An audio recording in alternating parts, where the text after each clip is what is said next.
Hello दोस्तों, कैसे हैं आप सब लोग। उम्मीद करता हूं काफी अच्छे होंगे। तो दोस्तों आज के इस वीडियो के अंदर हम रिव्यू करेंगे एक अपकमिंग आईपीओ जो कि 4 जुलाई से लेकर 6 जुलाई के बीच में ओपन रहेगा। सेंको गोल्ड लिमिटेड का आईपीओ, जिसके काफी ज्यादा ज्वेलरी के शोरूम है ऑल इंडिया के अंदर। तो काफी जानी मानी कंपनी है। तो इस वीडियो के अंदर हम पूरा रिव्यू करेंगे और जानेंगे कि अप्लाई करना है या नहीं करना है। तो सबसे पहले हम क्या करेंगे कि इसका ग्रे मार्केट का प्रीमियम देखेंगे, मतलब इसकी ग्रे मार्केट के अंदर कैसी डिमांड है, लिस्टिंग गेन्स कैसा मिल सकता है। फिर दोस्तों जानेंगे इस कंपनी की डिटेल्स के बारे में, मतलब ये कंपनी क्या काम करती है, इसका सेक्टर कैसा रह सकता है। फिर दोस्तों जानेंगे इसकी फाइनेंशियल्स और फंडामेंटल्स के बारे में, मतलब कंपनी प्रॉफिट मेकिंग है या लॉस मेकिंग कंपनी है, और अपने जो पेयर कंपटीटर्स हैं उनसे ये कैसा परफॉर्मेंस कर रही है। फिर दोस्तों जानेंगे इस आईपीओ की डिटेल्स के बारे में, और अंत में मैं आपको बताऊंगा कि इस आईपीओ में हमें अप्लाई करना चाहिए या नहीं करना चाहिए। करे तो लिस्टिंग गेन्स के हिसाब से या लॉन्ग टर्म के हिसाब से, सारी चीजें हम क्लियर करेंगे इस वीडियो के अंदर। वीडियो शुरू करने से पहले दोस्तों टेलीग्राम, इंस्टाग्राम और फ्री में डीमेट अकाउंट, सबकी लिंक आपको डिस्क्रिप्शन के अंदर मिल जाएगी। तो दोस्तों सबसे पहले बात करें इसके ग्रे मार्केट के प्रीमियम की, तो उसका जो लेटेस्ट ग्रे मार्केट का प्रीमियम चल रहा है 90 रुपीज पर शेयर। लगातार थोड़ा थोड़ा करके इसका ग्रे मार्केट का प्रीमियम बढ़ता जा रहा है। जब इसके प्राइस बैंड की अनाउंसमेंट हुई थी तब इसका ग्रे मार्केट का प्रीमियम करीबन 50 रुपए पर शेयर चल रहा था। अभी 90 रुपीज मतलब 90 रुपए पर शेयर चल रहा है। 47 शेयर का ये लॉट है। तो 4230 रुपए हमें एक लॉट पर आज की तारीख में फायदा बता रहा है। अगर परसेंटेज वाइज देखें तो 25% से भी ऊपर का ग्रे मार्केट का प्रीमियम है, जो कि बहुत जबरदस्त है।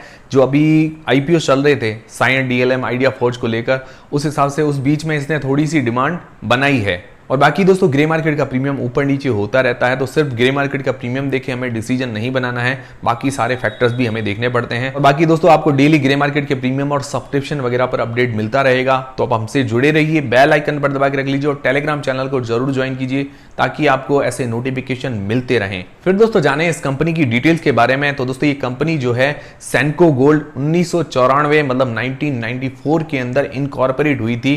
करीबन 30 साल पुरानी कंपनी है, मतलब काफी एक्सपीरियंस्ड कंपनी है। और ये कंपनी जो है कोलकाता बेस्ड कंपनी है, मतलब कोलकाता की ही कंपनी है। और आपको पता ही होगा, मतलब काफी लोग जो जाने माने ज्वेलरी के अंदर जिनको जानकारी है, तो ज्वेलरी के अंदर अगर देखा जाए तो बंगाल मतलब पश्चिम बंगाल और कोलकाता के कारीगर काफी ज्यादा है, मतलब वो काफी अच्छे कारीगर माने जाते हैं ज्वेलरी के। तो इसके लिए बेनिफिट हो जाता है कि वहीं की कंपनी है और ज्वेलरी भी वहीं से मैन्युफैक्चर भी हो जाती है, इसको कारीगर भी मिल जाते हैं। ये इसके लिए थोड़ा प्लस पॉइंट हो जाता है। और बाकी इसके ऑल इंडिया के अंदर ज्वेलरी के शोरूम है। गोल्ड, डायमंड, सिल्वर, प्लेटिनम सबकी ये ज्वेलरी बनाती है और स्पेशली गोल्ड एंड डायमंड में ज्यादा डील करती है। इसके इंडिया के अंदर टोटल 136 शोरूम है, जिसके अंदर 70 कंपनी ऑपरेटेड है, मतलब कंपनी खुद ऑपरेट करती है। और बाकी जो शोरूम है इसके वो फ्रेंचाइजी दी हुई है, मतलब कंपनी ने किसी और को फ्रेंचाइजी दी हुई है। टोटल 99 सिटीज मतलब 99 सिटीज के अंदर इसके 136 शोरूम है। और उसके अलावा 13 स्टेट्स के अंदर मतलब 13 राज्यों के अंदर इसके शोरूम खुले हुए हैं सेंको गोल्ड के। और इसकी एड भी काफी बार आपने देखी होगी टीवी चैनल्स पर, मतलब फेमस ब्रांड है। तो कंपनी का काम आपको समझ में आ गया होगा, बहुत ही सिंपल है समझाना। ज्वेलरी का काम करती है, ज्वेलरी के शोरूम है। तो दोस्तों काम बहुत बढ़िया है, इसके अंदर मार्जिन वगैरह अच्छे रहते हैं, काम बहुत ही शानदार है। डिमांडिंग काम है, सदाबहार काम है, हमेशा इसकी डिमांड रहती है। और स्पेशली इंडिया में तो ज्वेलरी की डिमांड हमेशा ही रहती है। औरतें आपको पता ही है कि जैसे ही पैसे आते हैं तो ज्वेलरी ही खरीदती है अपने सेविंग से, और शादी ब्याह हो तो भी ज्वेलरी चाहिए होती है। तो ये काम जो है सदाबहार काम है, इसकी डिमांड हमेशा रहती है। पर इस काम के अंदर कंपटीशन भी बहुत ज्यादा है, मतलब अगर देखा जाए तो लोकल ज्वेलर्स भी काफी हैं, मतलब अनलिस्टेड कंपनीज भी काफी है, लिस्टेड कंपनीज भी काफी है जो इसको कंपटीशन दे सकती है। तो इसके लिए क्या है कि इसके बाकी फैक्टर्स भी देख लेते हैं, फाइनेंशियली फंडामेंटली स्ट्रांग है या नहीं है, बाकी सारी कंपनियों से टक्कर ले सकती है नहीं ले सकती है। और दोस्तों अगर आपको समझ में आ गया कि कंपनी क्या काम करती है तो वीडियो को एक लाइक जरूर कीजिएगा, इससे हमें काफी मोटिवेशन मिलता है। दोस्तों जानते हैं इसके फाइनेंशियल्स के बारे में। 2021 से लेकर 2023 तक अगर इसके फाइनेंशियल्स देखें तो अगर इसके एसेट्स देखते हैं तो एसेट्स लगातार बढ़ रहे हैं।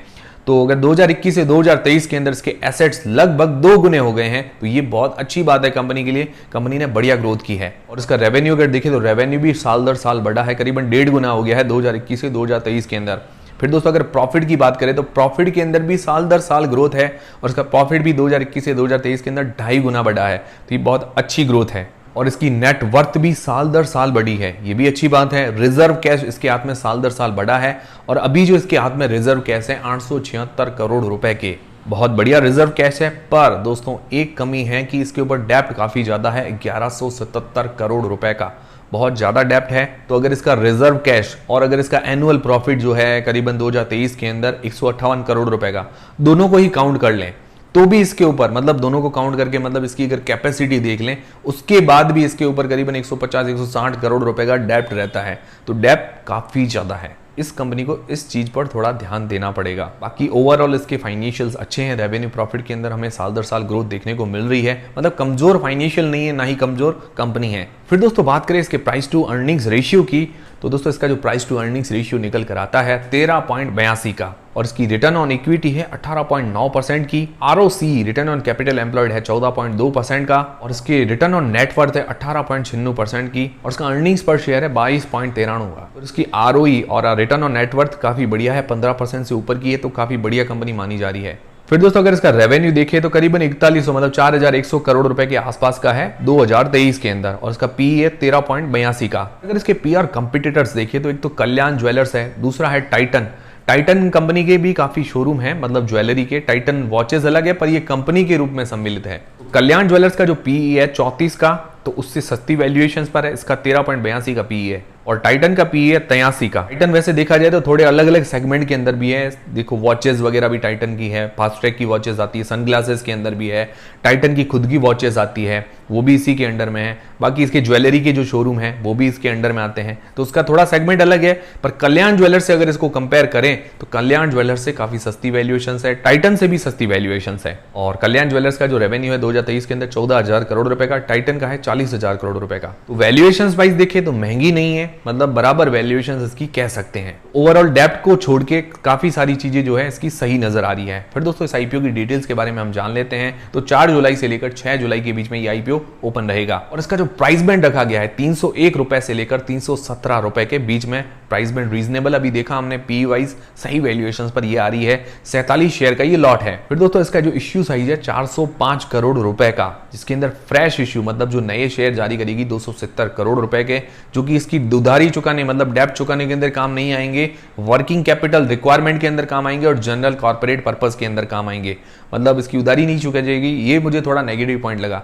जो फ्रेश इश्यू से पैसे जुटाए जाएं तो वो थोड़ी उधारी चुकाने के अंदर काम आ जाए तो बढ़िया है, क्योंकि इसके वो डेप्थ काफी ज्यादा है। फिर दोस्तों ओएफएस के अंदर 135 करोड़ रुपए के शेयर जो है सेल करेंगे प्रमोटर्स। रिटेल पोर्शन लगा गया है 35% का, और इसकी जो लिस्टिंग डेट है 14 जुलाई को। तो दोस्तों ये हो गई आईपीओ की सारी डिटेल्स। अब दोस्तों सबसे मेन सवाल ये आता है कि इस आईपीओ में हमें अप्लाई करना चाहिए या नहीं करना चाहिए। उससे पहले दोस्तों आपके पास या आपके फैमिली मेंबर्स में किसी के पास भी आईपीओ अप्लाई करने के लिए अगर डीमेट अकाउंट नहीं है तो बिल्कुल फ्री में डीमेट अकाउंट खुलवाने की लिंक आपको डिस्क्रिप्शन के अंदर मिल जाएगी। एंजल वन पर आप बिल्कुल फ्री में खुलवा सकते हैं। तो सबसे पहले दोस्तों बात करें कि लिस्टिंग गेंस के हिसाब से हमें इसमें अप्लाई करना चाहिए या नहीं करना चाहिए। तो अभी अगर इसका ग्रे मार्केट का प्रीमियम देखें तो 25% के आसपास चल रहा है, पर मुझे लगता है पहले दिन का सब्सक्रिप्शन और ग्रे मार्केट का प्रीमियम देख के उसके बाद हमें डिसीजन बनाना चाहिए। पर ओवरऑल डिमांड अच्छी नजर आ रही है, तो अगर उस दिन अगर 20% से ऊपर डिमांड रहती है तो हमें अप्लाई करने का सोचना चाहिए। और मेरी भी लिस्टिंग गेंस के हिसाब से स्ट्रेटेजी यही रहेगी कि 20% से अगर ऊपर होता है तो मैं अप्लाई करने का सोचूंगा। बाकी दोस्तों डिसीजन आपको अपनी रिस्क और अपना एनालिसिस लगा के ही लेना है। और अभी इसका ग्रे मार्केट का प्रीमियम 25% से ऊपर है, तो अभी अप्लाई करने के लिए थोड़ा सेफ नजर आ रहा है। फिर दोस्तों बात करें लॉन्ग टर्म के हिसाब से, तो दोस्तों लॉन्ग टर्म के हिसाब से अगर बात करें तो price band valuations wise reasonable नजर आ रहा है। और ये जो सेक्टर है सदाबहार सेक्टर है, ऐसी चीजों की डिमांड हमेशा रहती है। तो मतलब जो अपने पेयर कंपटीटर्स हैं उनसे सस्ती वैल्यूएशंस पर आ रहा है, मतलब प्राइस बैंड वाइज रीजनेबल है, तो उसको लॉन्ग टर्म में होल्ड किया जा सकता है। पर इसके अंदर एक कमी मुझे नजर आई, इसके ऊपर डेप्ट काफी ज्यादा है, और आईपीओ से जो पैसे जुटाए जाएंगे उससे भी अगर डेप्ट चुकाना चाहिए था पर वो नहीं चुकाया जा रहा। अगर आने वाले टाइम में अपना डेप्ट वगैरह चुका दे, मतलब डेप्ट कम कर दे और डेप्ट फ्री कंपनी हो जाए तो ये इसके लिए अच्छी बात होगी, इन्वेस्टर्स के लिए भी अच्छी बात होगी। बाकी ओवरऑल ज्यादा कमी मुझे नजर नहीं आई इस कंपनी में, मतलब listing is medium term long term के लिए होल्ड किया जा सकता है। बाकी दोस्तों डिसीजन आपको अपनी रिस्क और अपना एनालिसिस लगा के ही लेना है, ये मेरा पर्सनल व्यू है। उम्मीद करता हूं हमारा वीडियो हमारी जानकारी देखने के बाद आपका डिसीजन जो है आगे क्लियर हुआ होगा इस आईपीओ पर। तो क्लियर हुआ है तो मुझे कमेंट करके जरूर बताइएगा कि आप इस आईपीओ में अप्लाई करेंगे या नहीं करेंगे, और करेंगे तो लिस्टिंग गेंस के हिसाब से या लॉन्ग टर्म के हिसाब से, मुझे कमेंट करके जरूर बताइएगा। और दोस्तों वीडियो अगर पसंद आया तो वीडियो को लाइक जरूर करें, चैनल को सब्सक्राइब कर लें। मिलते हैं दोस्तों अगले वीडियो के अंदर।